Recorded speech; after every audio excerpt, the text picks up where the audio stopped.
Okay. So welcome, Dr. Nina Kraus. Thank you again for meeting with me. Dr. Kraus is a neuroscientist and a professor of neurobiology at Northwestern University. And most recently, she is the author of the book of Sound Mind. Personally, I thought your book was very carefully crafted and well worded with these engaging examples and very well, easy to understand pictures. I thought the touch of humor that you add to the work made it a very easy to read without really realizing I was learning so much still. The book starts off with a powerful quote. Sound is under-recognized, hearing is underappreciated. And honestly, I couldn't agree more with this statement. And I feel like this is a prominent theme highlighted throughout your book.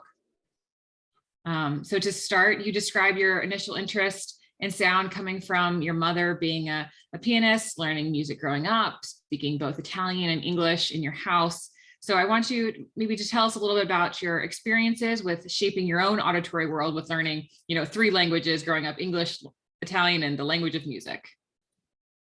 Yeah, well, thank you, first of all, for having me here to talk to whoever it is that will be listening and watching. And I really, no matter who it is, there is something about sound for you.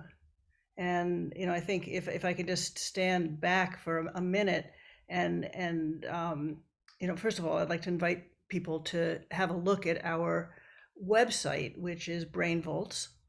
And if you look at the pictures on BrainVolts, the different panels of the work we do, you'll see that we study music and rhythm and hearing and noise, aging, language, reading disorders, autism, bilingualism, concussion, so many things. And one might wonder, what are they doing at BrainVolts?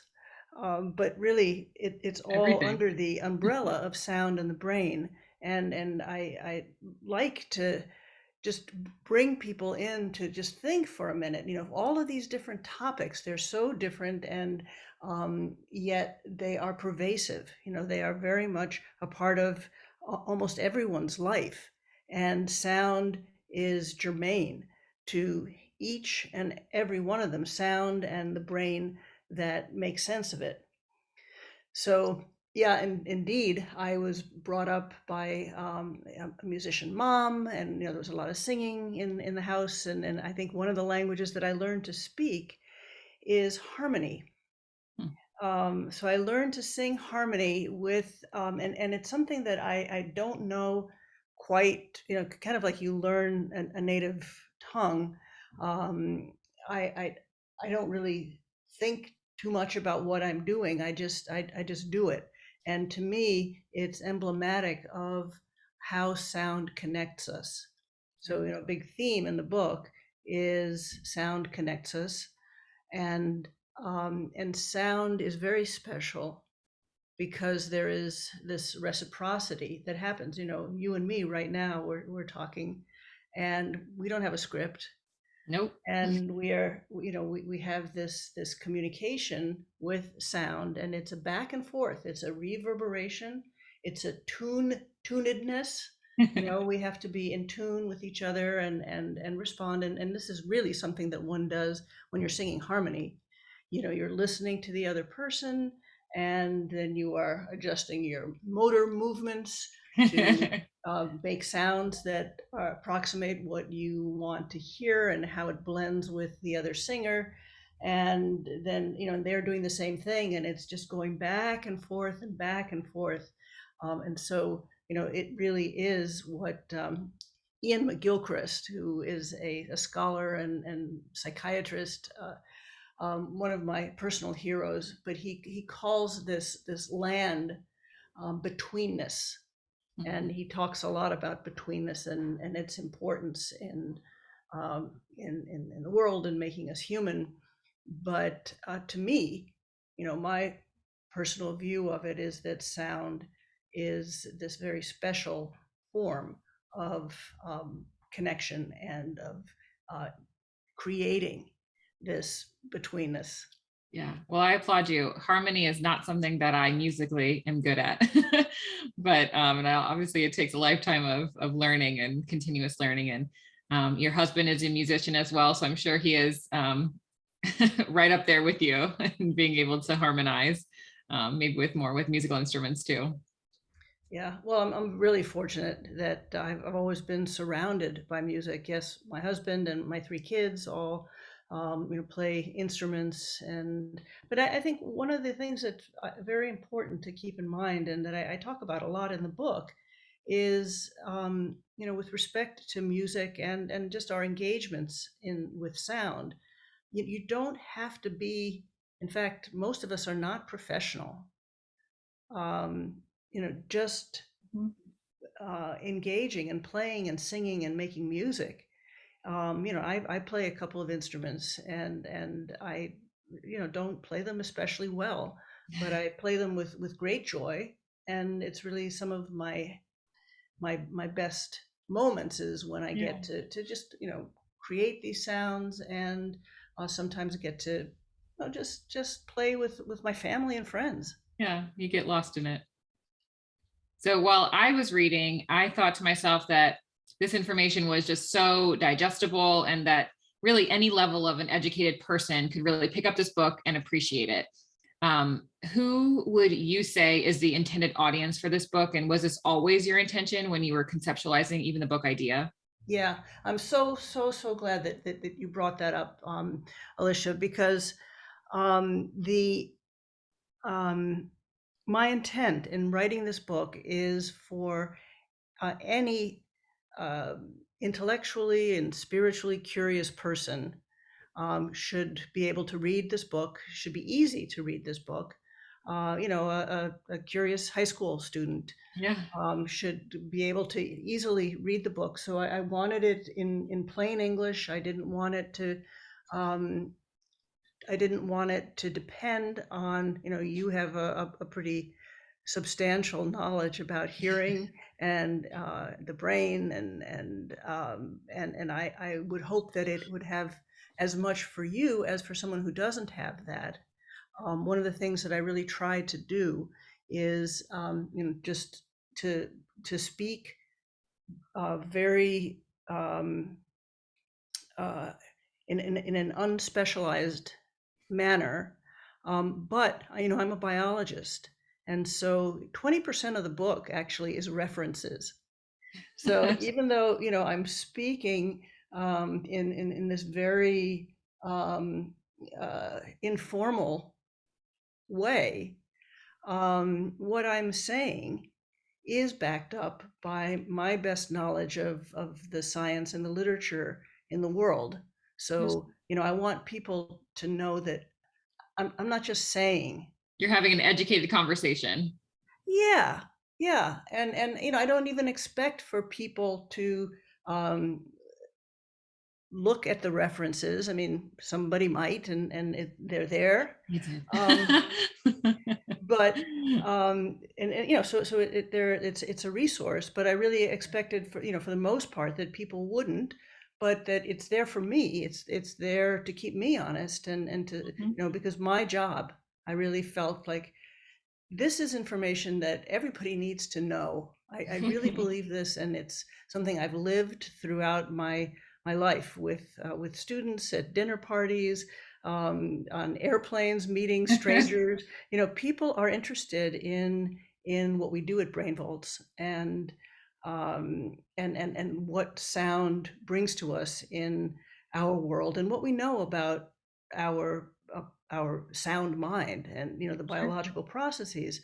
So I really felt that it was important to to to write this book. I've written a bunch of scientific articles, Yeah. like maybe like 400 of them, but I've never, and I realized that, as I'm speaking to different audiences, my favorite audience, and it's the broadest audience, is people who are inquisitive and interested in the world, and just want to understand a little bit more about this world we live in, and how sound is this enormous part of it.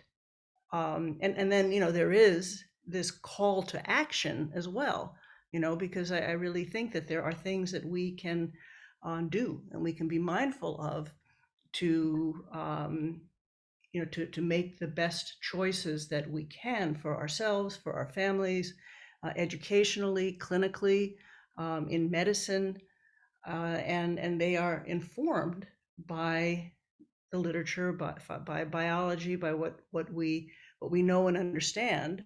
And this is where I think we have come at this point.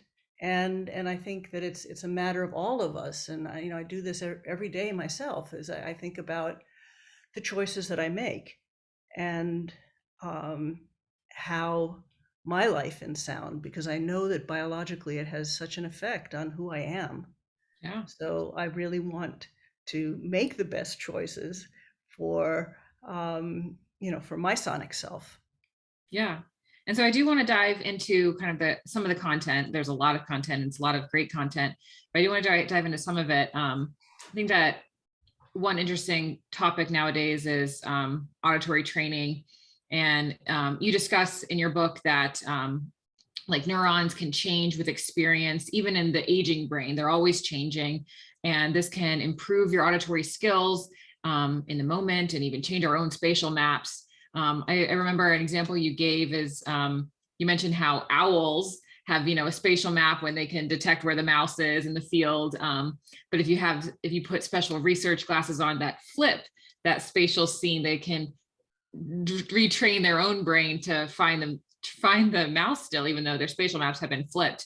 And then when you take them off, how they eventually go back to normal. And so I'm wondering, in your opinion, in your research, do you think that auditory training for a human that has improved change can persist long term, even after training stops? What are your takes on that?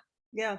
So great questions. And, again, so the work that I do is informed by what we know from animal models, where we can really get into single auditory neurons Yeah. and get a sense of how they're operating, for example, in the owl. And in people, we can also obtain biological information from people. And so, one of the chapters, and I hope you liked it. It's called The Quest, which is kind of my journey as a scientist and some of the questions that I have asked myself. And one of the things that I was driven by and am driven by is to be able um, to assess sound processing in the Mhm. brain, not only in groups of people, but in individuals, because that's what's going to be important clinically. So, we have over the years developed a biological approach that I think is very, very useful, and useful both in the clinic, for example. I know you're interested in hearing aids, but it's my view that that um, it will become the standard of care to measure sound processing in an individual, and to be able to use that information together with the other information that you have, to choose the best hearing aid, to choose the best setting, to work with the audiologist, to continue to tune the hearing aid to the brain, and Recommend therapy, do trainings. exactly. And and Mhm. and so again, I think it's really this idea of knowing that biologically there are changes that happen with training, and how can we assess, first of all, our sonic selves. I like my brain is going to be processing sound differently from yours, but then if we go through some training, and Mhm. this is where an individual subject as their own control is the strongest experimental Sure. design, where I mean, I would expect that you're going to start out at a different point than I will, certainly. certainly with respect to sound processing of all the different ingredients of sound that make up sound. And with training, we know that short-term training. I mean, certainly our sound processing changes in the moment, but those are very tiny changes. Yeah. It's profound changes, and we wouldn't want to have a nervous system that would be fundamentally changing every second, right? Yeah. So these are very subtle findings, but the more profound and robust ones, and the ones that really determine what makes us us, are the things that we do a lot and have spent a lot of time doing. The languages we speak, the music we make, if we're a sound engineer, all of these things um, we make sound to meaning connections. Yeah. And over time, the brain will change. And I would love it if I think we can put a link up to my beams hypothesis. Sure. So this is, I mean, I really talk about it at length in the book, but Yeah. I didn't have a name for it. But it is now, The it beams. was published in Hearing Research. So in Hearing Research, and one of the things that makes me very happy with it is that it's 400 words long, so it's very short, and it has one figure, and that one figure was chosen to be on the cover of Hearing Research. So a couple of things. First of Great. all, you made my heart sing by saying that you noticed the pictures. So, there's so Great. much art in science. And I have been fortunate to work with an artist, in particular one, over the years. And in fact, she made the drawings even on our website. Her name is Katie Shelley. And there are 80 illustrations in my book, and she made 40 of them. And I find that it's helpful to illustrate concepts artistically, and it also kind of infuses some of the beauty and the awe that I feel exists in science. But so back to learning. So the B stands for brain. E is efferent. So we have a very massive efferent system, more massive than the pathway going upstairs. The A, BEA, and so with experience, it's the efferent pathway that is listening to the ear is listening to the brain, and as we make these sound to meaning connections over time, our afferent pathway, our ear to brain pathway changes. The things that we do a lot. So for example, for my name, I was in a boxing class for a while, and we kept doing these exercises that involved something with our knees.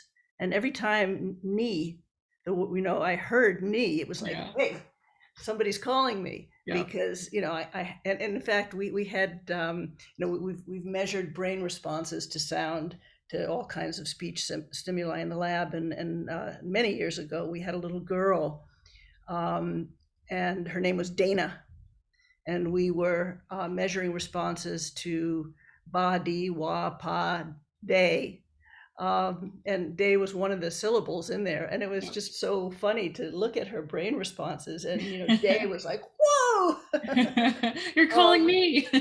So brain efferent Mhm. affects our afferent pathway. Mhm. M, that then it becomes, this is our memory for sound. M and S, memory for sound. So this is my perspective of how our life in sound and what we learn and the experience that we have, and and what we know about how the hearing brain is biologically set up. Yeah. We know that there are these afferent and efferent pathways, and we know quite a bit about them and how they change with experience and with learning. And so we can bring all of that to bear to come up with Well, what makes us really are our memories. And so this is my thought about how we form our sonic memories. Uh, I will definitely I'll include a link to that for our readers. So that will definitely be a good thing to check out. Um, I think that, you talk about timing throughout the whole book, and I think you would agree that the brain is an elegant timekeeper, and that you're talking about my own research with how I like hearing aids, and some of my research in JAAA just found that temporal resolution, as measured by the gaps in noise test, was related to hearing aid satisfaction. That is, those who had poor temporal resolution had poor hearing aid satisfaction. And, I like to try to speculate as to why this finding is. I didn't do any neuro testing specifically, but, so if someone does have poor temporal resolution, poor timing skills, likely at the level of the midbrain, it's starting there at least, and probably all the way up. Do you think that would equate to this poor selectivity and picking out sounds of interest, like in like an auditory scene, that's potentially affecting why their satisfaction with understanding hearing aids is poor? Yeah. So, first of all, the short answer is yes. So as you know, of course, sound consists of many ingredients: pitch, timing, timbre, harmonics, Yeah. loudness, phase, um, and timing on various time scales. So the microsecond, millisecond, second, tens of seconds, um, and minutes. These are all seen in sound waves. They're also seen in brain responses. Um, you're really in a position to um, assess your particular research subjects. So who you are um, testing, and how they are, what their strengths and what their bottlenecks are with respect Yeah. to timing. So you have that information, and we have been using primarily or in large part, the frequency following response, Yeah. Mhm. and the FFR to a complex sound like speech has many, many ingredients. There are many ingredients in the sounds, and there are many ingredients that the brain needs to respond to. And you can look particularly at timing. And of course, timing is not going to be a single thing. There's going to be onset timing, there's going to be form and transition timing, there's going to be the timing, the phase locking, to components of the vowels, to the harmonics. I mean, there are all kinds of things to look at. And to me, I think it would be fascinating. And we are at this point for people like you to be able to take individual people and measure their timing abilities with and without their hearing aids, and measure their responses to sounds, and to see where the bottlenecks are, and whether there is an organized and systematic relationship between their timing difficulties and the responses to sound that you're able to evoke. Yeah, I mean, after reading this book, I mean, for my own background knowledge too, I didn't have a lot of electrophysiology. I had some, but after reading this book and going further into it and further research, I had wished that I even just questioned them. Were they past musicians? I wish I would have done the FFR, and obviously I did not.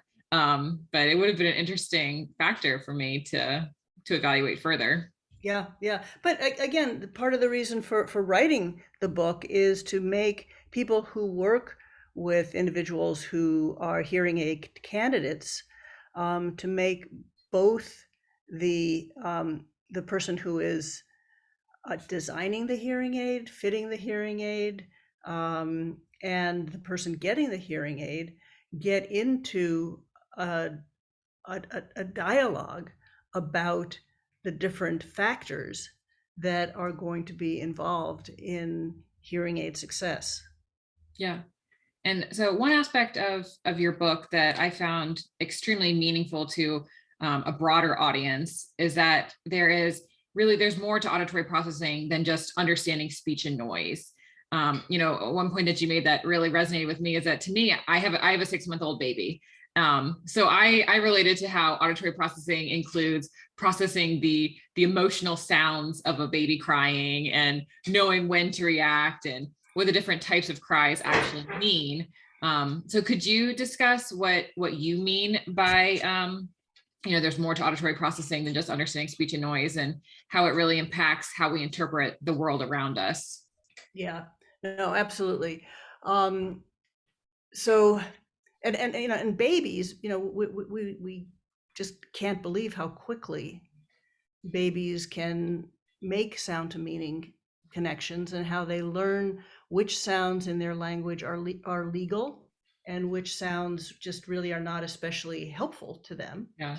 And they learn this very fast, which is also, again, we're talking about choices as a parent. It's really important, I think, to provide your baby with a lot of modeling, of stimulation, of um, again, this back and forth, this reciprocity of sound and meaning connections.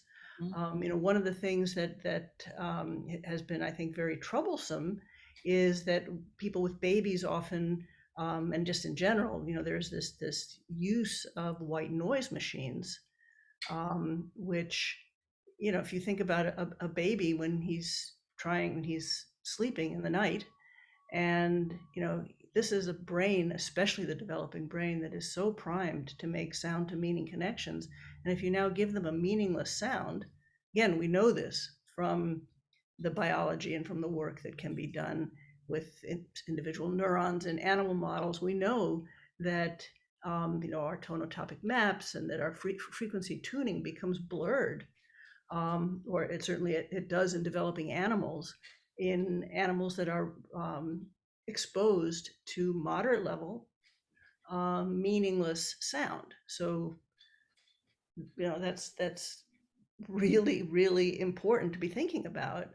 And also, the research that shows us that um, children and babies learn so much differently and more effectively when they are talking to a human compared to watching somebody on a screen. Mhm.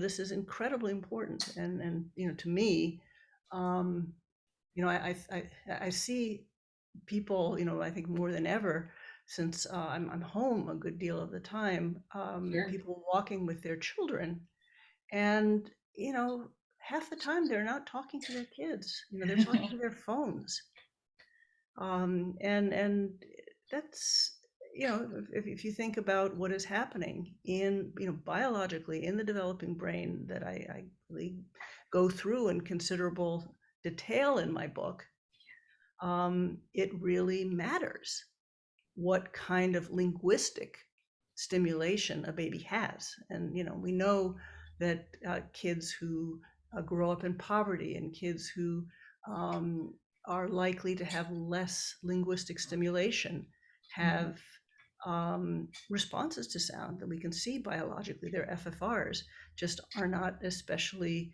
precise with respect to the characteristics of sound, and their brains are actually exceedingly noisy. There's a lot of background neural noise because our neurons are active all the time, and that information can be organized and rhythmic, or it can be like static in your head. Yeah.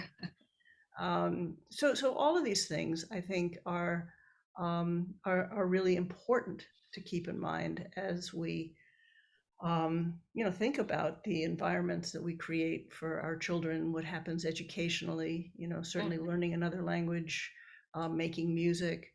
These are all things to invest in. I also talk about athletes Yes. and how, and people wonder, well, what's up with athletes and sound? But, making sense of sound is one of the hardest jobs that we ask our brain to do. So if you get hit in the head, you can imagine that it's going to disrupt this very Of precise course. sound process. And again, timing, microsecond timing, and people have used um, less uh, rich assays of sound processing, just responses to clicks, for example. For years we've used Yeah. ABR to assess, to see if, to look at space occupying lesions, and multiple sclerosis, demyelinating diseases. And so there's this great big history. I mean, with all of our work, we're just standing on the shoulders of the giants that have been before us, and trying to take the information that is out there and make it practical.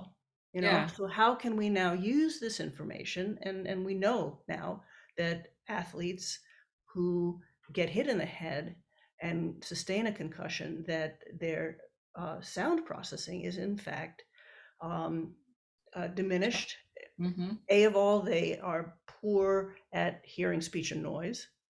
And importantly, their brain response, because after you've been hit in the head, you don't want to be performing some kind of behavioral test. You just want to be lying there and Mm-hmm. resting. And so, we can, the athletes love to have their FFRs measured, because they work so hard. They Break. train so hard, and they get to just lie there and Mhm. rest.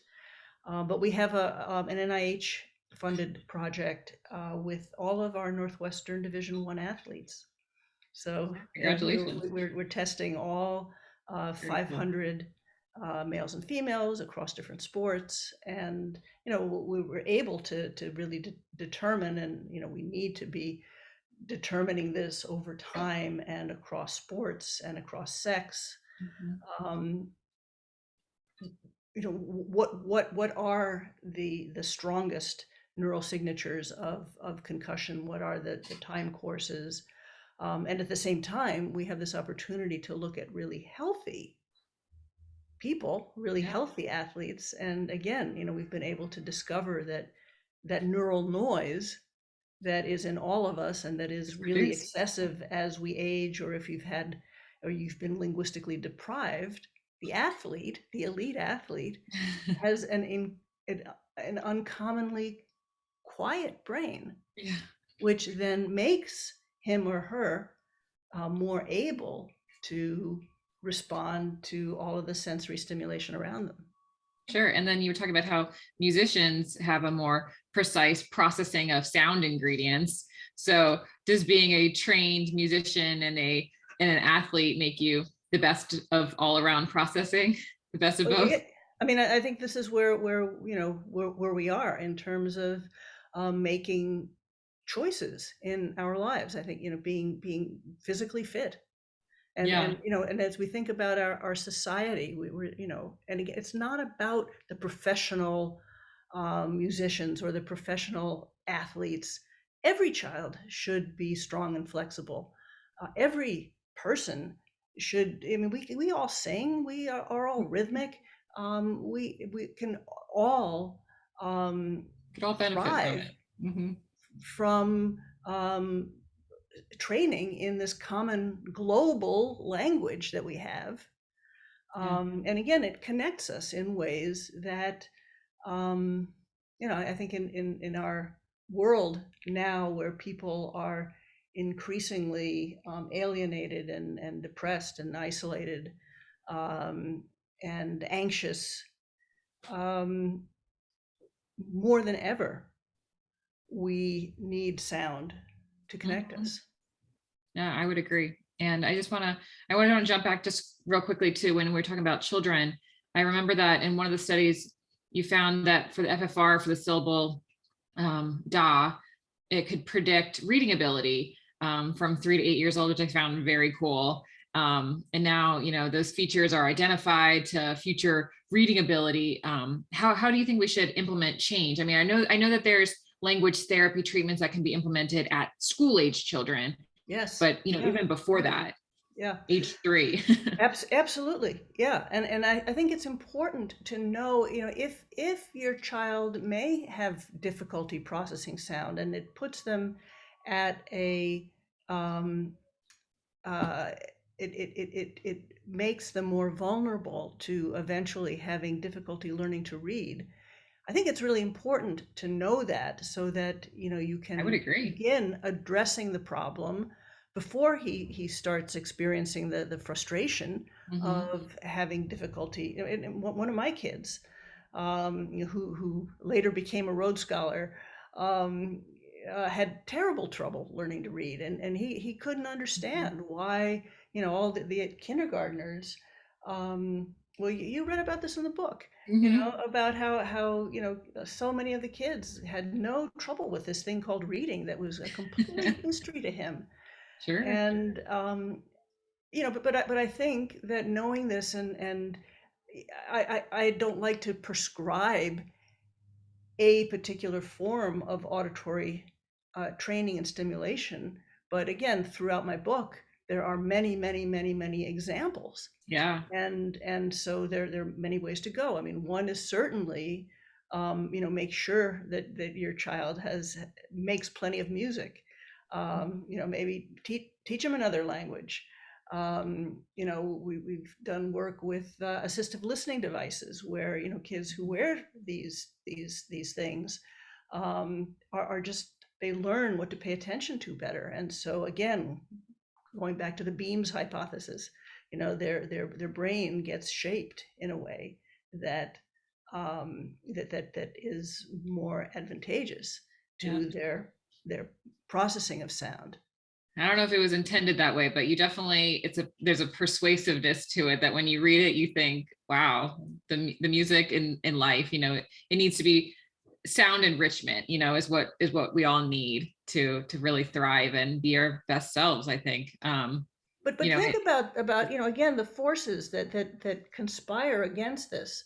More and more we're listening to robots talking to us. I mean, what is that doing to our sound minds? mhm.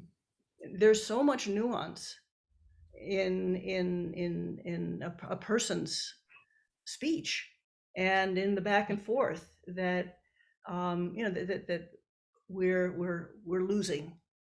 Yeah, I mean, I would agree. I think that when you have a conversation with somebody, there's a unpredictability about what they're going to say back to you, and you have to tune yourself to figure it out and go with that. When you're talking to, Alexa or Siri, you know what they're going to say back to you, or you know what they're going to do. So it eliminates that unpredictable and doesn't really make you have to adjust how And the anyway. whole sound quality is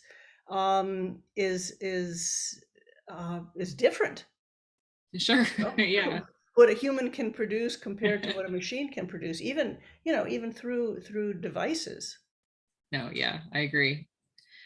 Towards the end of your book, I think it's very interesting. It's a chapter that you talk about the impact of safe noise, Mhm. and how that can really impact the brain. Can you describe for us what safe noise really encompasses and what that means and how it can Yeah, negatively impact the brain? yeah. So um, we all know that loud noises can hurt our ears, Sure. but people really aren't that aware. I mean, again, this is my sort of call to action and awareness. People aren't aware that the moderate levels of noise in our lives, which are becoming increasingly so, actually impede our sound mind. And our sound mind, I mean, I think one of the big points in my book is that the sound mind is vast, and that it engages how we think, how we feel, how we move, how we coordinate information with our other senses. And we've gone to school in these kind of siloed ways of learning. This person is sort of focusing on hearing, and this person is focusing on movement. And even the National Institutes of Health has these different institutes, when in fact we have a single brain and a single body. But certainly with respect to processing sound, all of these different things are are coming together, Yeah. so that if it is noisy, it is, we've all had the experience of having an idling truck turn off that's been sitting outside, or you're in your kitchen and your refrigerator cycles off, or your air conditioner turns off, Mhm. and you didn't even know Yeah, that you were that numb sound to was it. there until it turned off, and then you went, whew. So Yeah. clearly, I really do think part of our tension and anxiety is coming from, the sound that we're not even aware of. It's noise, Mhm. that is affecting us. And we know, because there have been beautiful studies that I talk about in the book, about children and learning. We know that children, who, one of my favorite studies is the one in New York City, where kids were were taught at the same school, and they ran the same teachers, but for some of the kids, their classrooms overlooked the railroad tracks, Oh yeah, yeah. and on the other side they had a field. And this was not, um, this was moderate level sound, but it was just this interruption Yeah. that happened, and the learning across the board, and also the feeling of being able to focus and to pay attention was so much better in the Yeah. kids who weren't impeded by noise. So again, there are things we can do in our lives, so many of them, and I really, I try to be practical. I try to talk about that at length in the noise chapter, but there are things that we can do to, um, keep our soundscape as healthy and as free from unnecessary noise. I mean, there are some noises that are necessary. You go to an airport, and conveyor belts are noisy, Yeah. and airplanes are noisy, but do we all have to hear three loud beeps when a boarding pass is scanned? Do we need to be listening to CNN? Do we need Yeah. to be listening to the person next to you who's getting text messages every minute? She can turn that off. You Yeah. can make changes. She's on her phone all the time. She can just turn it off. Um, so, and I'll also, I'll send you. I wrote recently two op-eds on noise, one for the Wall Street Journal and one for the LA Times. So they're just these short pieces on noise, on moderate level It's great. noise, that you can link to. I will.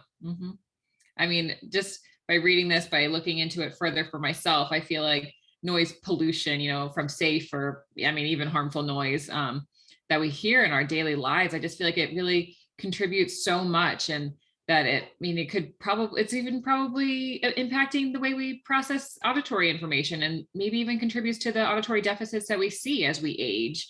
That, there's so much ambiguity and unexplained variability and auditory processing deficits as we age. This could be one of the contributing factors. So I think Absolutely. that I think that all of the factors that you talk about in your book, from music to being an athlete to just noise, I think that it all encompasses who we are. And I think that's great. We're Yeah. about out of time for today, but I want to say, is there any leaving thoughts that you want to say? I will link to all those different things that you talked about. I think that our readers will be very interested in that. But Yeah. Well, I hope people will read the book and let me know what they think about it. And one of the things that I really thought was important to put through, to get across, that I think came across to you, is the idea that science is performed by humans. And so, that's why there are stories about uh, me and my wonderful I lab brain appreciate them. volts. And I think that it's important to keep our humanity at the forefront. So thank Yeah. you for your interest, and Oh no, yeah. I thank you for your contribution to neuroaudiology literature through all of your manuscripts, and now even this book. So I highly recommend this book. I think that it is just a wonder. And I think that, honestly, for as an AUD graduate, I think all AUD students should read it. But I think that, even more so, it goes to much broader audience. well, I hope that as people read it, and especially AUD students, that they will be ambassadors for sound, and share the book with other people who may not already know how awesome sound is. I agree. Well, thank you again. Thank you.